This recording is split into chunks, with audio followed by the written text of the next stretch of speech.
Howdy, friends. I wonder if you know how many creation stories there are in Scripture. There are a couple.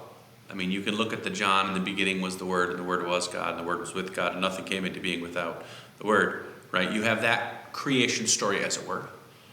But there's two that you probably are much more familiar with. The creation story in the 7 days of creation, which we talked a bit about yesterday, from day 1 to day 6 of creation and day 7 of rest. But then the scriptures then in Genesis tell us a second story about Adam and Eve, this archetypal characters that are to stand in for all of us. Adam is created first, right? Adam, or Adama in the Hebrew, means dirt. Quite literally. He's basically a dirt man, right? God creates Adam out of the dirt, out of the earth, out of the good soil that has been created, and breathes that breath of life, the ruah, into him. And Adam is then alive in this story.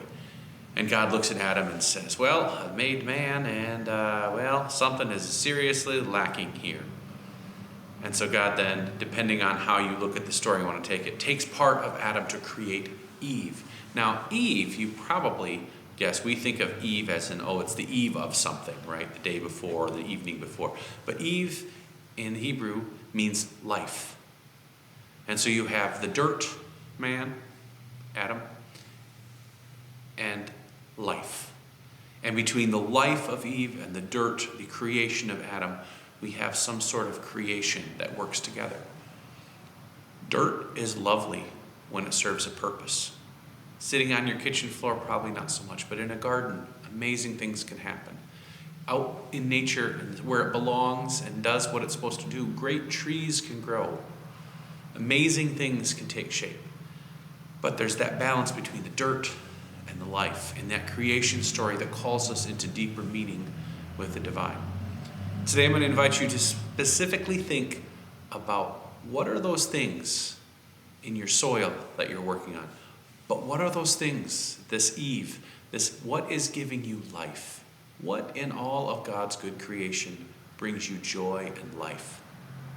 For me personally, I am a tree weirdo, as my dear wife will mention to me from time to time. I think trees are absolutely astounding.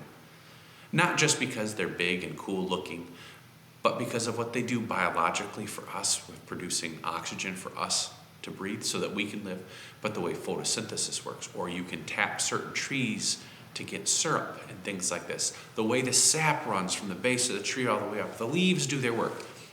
Just as miraculous as a human being, and often much more resilient. Trees are something in God's good creation that brings me life every time I see them. So much so that when we looked at houses, one of the selling points of the house we bought was that there was a huge weeping willow in the backyard. Terrible for septic systems, beautiful on the eye. What gives you life? In all of God's creation, what brings you joy and life in this world? Think about that, and we'll see you tomorrow. Bye.